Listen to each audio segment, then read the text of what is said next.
네, 우리 기도하겠습니다. 하나님, 감사합니다. 오늘 주의 말씀을 통해서 하나님의 뜻과 계획을 보고 주님의 뜻대로 살아가는 응답의 삶이 되게 하여 주시옵소서. 주 예수 그리스도의 이름으로 기도드렸습니다. 아멘.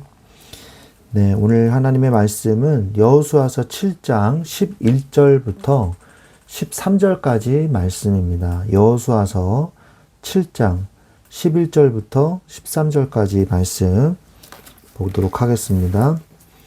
이스라엘이 범죄하여 내가 그들에게 명령한 나의 언약을 어겼으며 또한 그들이 온전히 바친 물건을 가져가고 도둑질하며 속이고 그것을 그들의 물건들 가운데에 두었느니라. 그러므로 이스라엘 자손들이 그들의 원수 앞에 능히 맞서지 못하고 그 앞에서 돌아섰나니 이는 그들도 온전히 바친 것이 됨이라. 그 온전히 바친 물건을 너희 중에서 멸하지 아니하면 내가 다시는 너희와 함께 있지 아니하리라. 너는 일어나서 백성을 거룩하게 하여 이르기를 너희는 내일을 위하여 스스로 거룩하게 하라.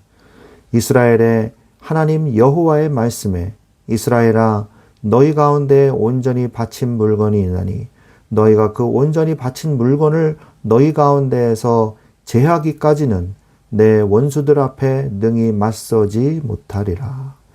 아멘. 네, 오늘 여호수아서 7장에서는 아이성을 공격을 했는데 그 공격이 실패하고 아간의 범죄로 인한 것이 밝혀지면서 심판을 받는 그 장면이 바로 오늘 여호수아서 7장의 내용입니다. 여호수아는 이 여리고성을 정복한 후에 아이성을 정탐하라고 이 정탐꾼들을 보냅니다. 근데 이 정탐꾼들이 돌아와서 아이성이 그렇게 크지 않고 2, 3천 명만 있어도 아이성을 충분히 정복할 수 있을 것입니다. 괜히 모든 백성을 다 동원하지 마시고 2, 3천 명만 보내십시오. 이렇게 얘기를 해요. 그걸로도 충분하다고요. 이렇게 보고를 하니까 여기까지는 아주 순조로워 보이죠. 근데 실제로는 그렇지가 않았죠. 실제로 이 3천 명의 군대, 2, 3천 명, 그러면 2천 명 보낼 수도 있었잖아요. 그러니까 좀 넉넉하게 3천 명을 보낸 거예요. 3천 명의 군대를 보내서 아이성을 공격했습니다. 근데 이스라엘이 오히려 전쟁에서 밀리기 시작하는 거예요. 그리고 심지어는 36명 정도가 죽게 됐다, 전사했다고 말씀하고 있죠. 그리고 쫓겨나가가지고요, 성문에서 앞에서부터 스바림까지 쫓아가 내려가는 비탈에서 쳤으므로 백성의 마음이 녹아 물같이 된지라. 여기서 백성은 이스라엘 백성을 얘기하는 거거든요. 5절이었죠. 이런 지경까지 이르게 돼요. 그러니까 우리도 이 말씀을 보면서 하나님의 뜻이라고 확신하고 인생을 살아갈 때 뜻밖의 실패와 낙심할 일이 생길 때가 있습니다. 그러면 굉장히 당황스럽죠. 이건 하나님의 뜻이야. 막 이러고 이제 막 했는데 갑자기 실패하는 거예요. 제가 이제 그 목회를 하면서 보면 사업하시는 분들이 이런 경우가 많더라고요. 이건 하나님의 뜻입니다. 목사님, 저 여기에 얼마를 투자할 겁니다. 기도해 주세요. 이미 다 정해졌어. 그리고 투자할 거니까 기도해 달래요. 투자하는 게 맞을지 기도 중입니다. 목사님, 기도해 주세요. 이렇게 해야 되는데 투자하기로 했습니다. 기도해 주세요. 그냥 벌써 다 정해졌어요. 그래서 저는 알겠습니다. 근데 뭔가 이렇게 찝찝한 마음이 있어요. 근데 나중에 보면 잘 되면 정말 다행인데 나중에 보면은 말이 없어요. 그래서 어떻게 되셨습니까? 그러면 한숨을 푹 쉬죠. 목사님, 이거 뭐 어떻게 해요? 막 이러면서 막 얘기를 하는 거예요. 저는 그때마다 참 안타깝더라고요. 이 하나님께서 우리를 인도하실 때 하나님의 뜻이 뭔가를 정확하게 구별할 줄 알고 세밀하게 인도를 받아야 될 줄 알아야 되거든요. 그게 신앙생활에 굉장히 중요한 그 항목 중에 하나입니다. 그래서 여호수아도 마찬가지예요. 여호수아도 크게 낙담을 했습니다. 성경에 보면은 여호수아가 옷을 찢고 이스라엘 장로들과 함께 여호와의 궤 앞에서 땅에 엎드려 머리에 티끌을 뒤집어 쓰고 이 날이 저물 때까지 하루 종일이죠. 있다가 이르되 슬프도소이다. 주 여호와여 어찌하여 이 백성을 인도하여 요단을 건너게 하시고 이제 요단강 건너온 것부터 이제 막 얘기하는 거예요. 이제 왜 우리를 건너게 가지고 이렇게 합니까? 그러니까 여호수아도 굉장히 크게 이 낙심을 한 거예요. 분명히 우리는 하나님의 뜻에 따라 전쟁을 수행 중이었는데 모든 것이 다 순조로웠는데 전쟁에서 지다니 그것도 이 12,000명밖에 안 되는 작은 성인데 여리고 성은 다 무너졌는데 아이성은 더 작은 성이란 말이에요. 아이성 전투에서 패배한 이 이유를 하나님한테 자꾸 물어보니까 뭐라 그래요? 너희들이 오늘 말씀을 읽었죠. 온전히 바쳐진 물건 때문에 이렇게 됐다. 그러니까 뭘 얘기하는 거예요? 아간의 범죄 때문임을 말씀하고 있죠. 사실은 7장 서두에서부터 온전히 바친 물건으로 말미암아 범죄하였으니 이는 유다 지파의 세라의 증손 삽디의 손자 갈미의 아들 아간이 온전히 바친 물건을 가졌음이라. 이게 얼마나 치욕스럽습니까? 유다 지파도 창피한 거고 세라, 삽디, 갈미 다 줄줄이 다 굉장히 치욕적인 이름이 올라간 거잖아요. 그러니까 이게 얼마나 이 아간의 이 범죄로 인해서 이런 어려움을 당했다. 이 성경에 기록된 것이거든요. 그래서 우리는요, 왜 하나님께서 오늘 말씀을 통해서 이러한 일들을 통해서 우리에게 주시는 응답이 무엇인가? 우리가 깊이 묵상해보고 그 응답을 우리가 누려야 될 줄로 믿습니다. 첫 번째로 여호수아는요, 아이성을 공격할 때 하나님께 묻는 모습이 보이지가 않아요. 왜 아이성 공략이 실패했냐? 하나님께 물어보질 않았어요. 여리고성은 그렇게 하나님이 말씀하시면 예 하고 대답하고 했는데 여리고성이 하나님이 말씀 안 하시니까 이 여호수아가 물어보질 않는 거예요. 내가 싸우리이까 하고 물어봤어야죠. 하지만 여호수아는요, 정탐꾼의 보고를 듣고는 바로 공격하는 모습밖에는 성경에서 보이지가 않습니다. 그러나 패배 후가 중요합니다. 그래서 첫 번째, 실패 후가 정말 더 중요한 거예요. 왜 중요하냐? 제가 항상 말씀드리지만 쓰러진 이후가 우리에게는 훨씬 더 중요합니다. 왜냐하면 우리는 성공보다는 실패가 더 많은 인생이기 때문입니다. 여호수아는 그대로 시험에 들어있지 않았습니다. 물론 큰 충격을 받았지만 하나님께 자신의 마음을 그대로 아뢰고 슬퍼하며 기도하고 그 이유를 물었습니다. 이때 하나님은 내일을 위하여 스스로 거룩하게 하라고 명령하고 계시는 것이죠. 그 이유를 말씀해 주시잖아요. 여호수아의 이러한 신속한 기도 덕분에 이스라엘은 빨리 이유를 알았고 더 이상 불필요한 인명피해를 막고 저주에서 빨리 빠져나올 수 있었습니다. 우리의 삶도 마찬가지예요. 우리가 시험에 들었을 때, 낙심하거나 절망했을 때 내일을 위하여 스스로 거룩하게 하여야 합니다. 낙심하면요, 내일도 없어요. 그냥 아이고 나는 이제 끝났네. 아이고 나는 이제 실패했네. 그리고 그냥 주저앉아서 낙심만 하고 있어요. 내일이 안 보여. 내일을 위해서 거룩해 주십시오. 내일을 위해서 오늘도 어떻게 하라? 은혜의 보좌 앞에 빨리 나아가세요.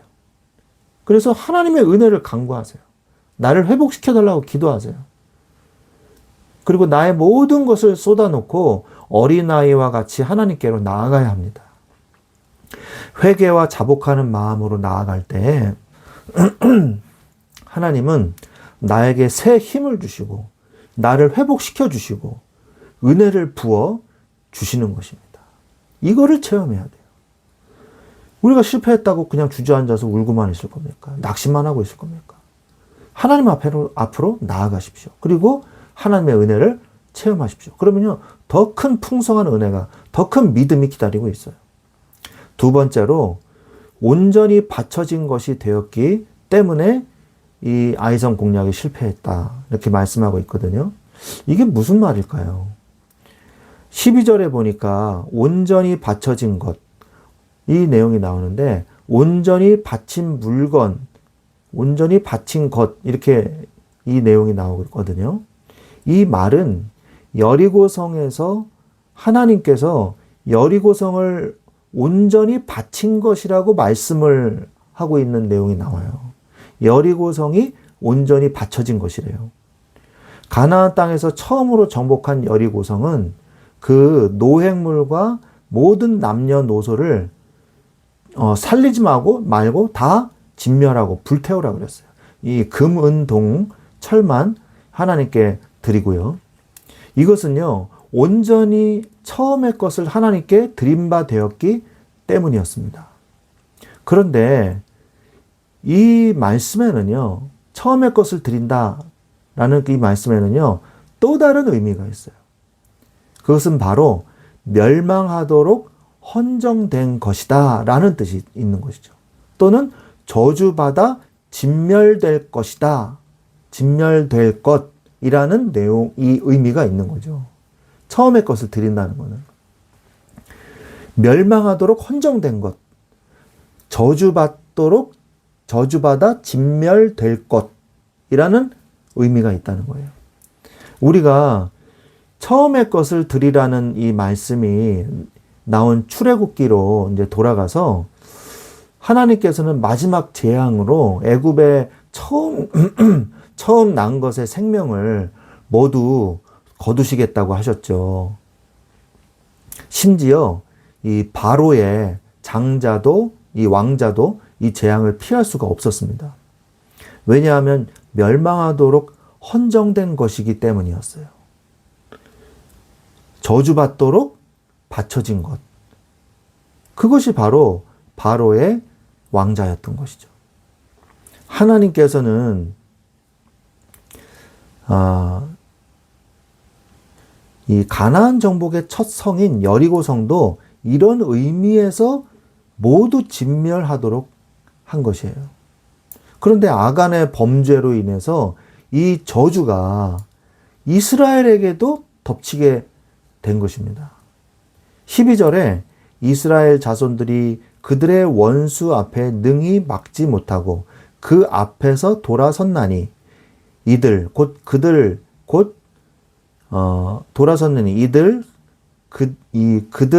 이스라엘을 의미하는 것이죠. 그러니까 이스라엘이 멸망하도록 헌정되었다는 것이에요. 이스라엘이 멸망하도록 헌정되면 안 되잖아요. 근데 아간의 범죄로 인해서 이스라엘도 멸망하도록 헌정된 것이다. 그들도 온전히 바쳐진 것이다. 이렇게 말씀하는 거예요. 그들이 누구예요? 이스라엘을 얘기하는 거잖아요. 그래서 이스라엘이 멸망하도록 헌정됐다는 것이 바로 애굽에 처음 난 것, 가나안 정복의 이 첫성인 여리고성을 하나님이 저주받아 진멸될 것으로 여기셨는데 아간의 범죄로 이스라엘이 저주받아 진멸될 것으로 돼버렸다는 거예요. 여기서 그래서 빨리 벗어나는 길은 저주의 원인을 빨리 제거해야 하는 것입니다. 결국은 제비를 뽑은 끝에 아간이 걸렸죠. 그리고 아간의 가족들과 모든 소유물들은요, 아골 골짜기에 돌무더기에 묻혀버리게 되었습니다. 근데 왜 가족들은 또 왜 죽였냐? 죄는 그 사람 개인에게 묻고 아들이나 딸에게 돌리지 마라. 그 성경에 있지 않습니까? 이들이 죄가 없겠습니까? 그거를 숨기는데 이들이 몰랐겠어요? 다 공범들이죠. 이 가족 공동체가 같이 죄를 진 거예요. 그래서 같이 벌을 받게 된 것이죠. 저주를 막으려면 죄를 깨닫고 죄를 제거하며 죄와 멀어지십시오.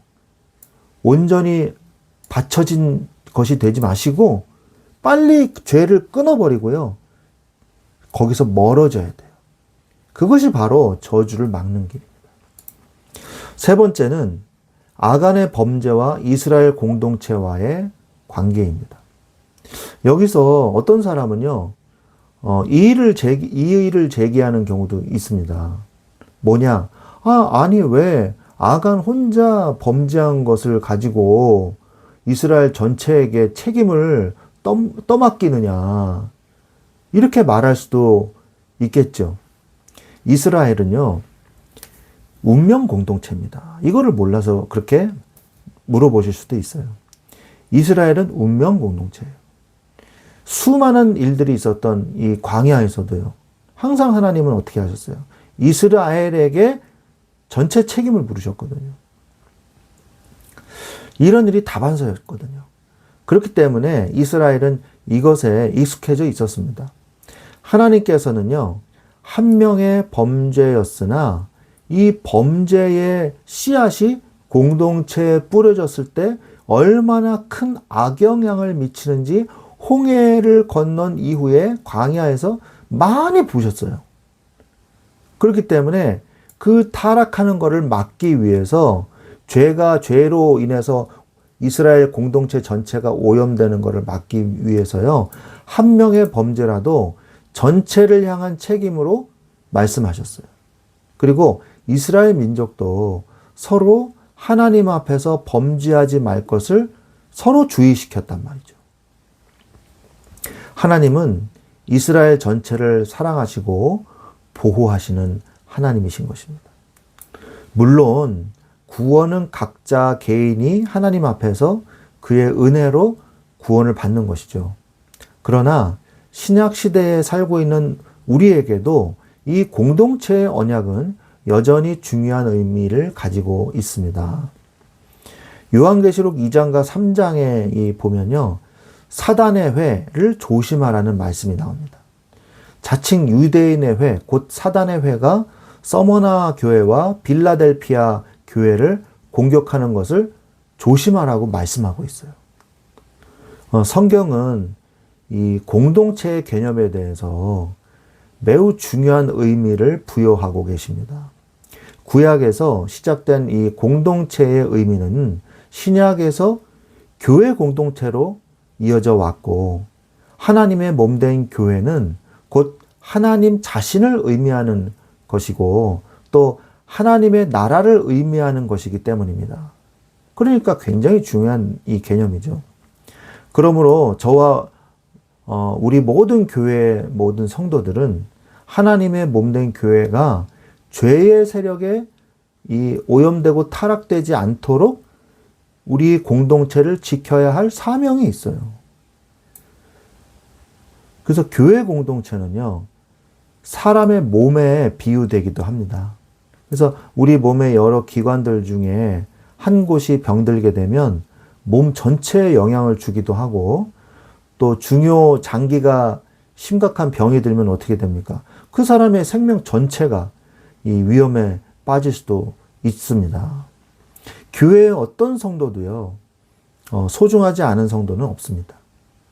교회도 항상 주의 성도들을 살피고 섬기면서 하나님이 우리에게 주신 언약 공동체로서 주의 몸된 이 공동체, 교회의 축복을 누려야 하는 것입니다. 그래서 여러분이 오늘 하루도 실패해도 회복되는 축복을, 그리고 실패의 원인을 찾고 죄를 제거하는 이 축복을, 그리고 언약 공동체의 축복을 누리시는 하루가 되시기를 주 예수 그리스도의 이름으로 축원드립니다. 아멘. 기도합니다. 하나님 감사합니다. 오늘도 주님께서 우리의 삶에서 실패가 있다 하더라도 다시 일어날 수 있는 힘을 다하여 주옵소서. 하나님, 우리가 죄를 가만히 두고 보지 않게 하시고 죄의 세력을 제거하고 하나님 앞에 온전히 내일을 위하여 거룩하게 되게 하여 주시옵소서. 하나님 공동체의 축복을 누림으로 우리가 하나님 앞에 교회 공동체의 은혜와 그 축복을 누리게 하여 주옵소서. 감사하며 예수 그리스도의 이름으로 기도드렸사옵나이다. 아멘.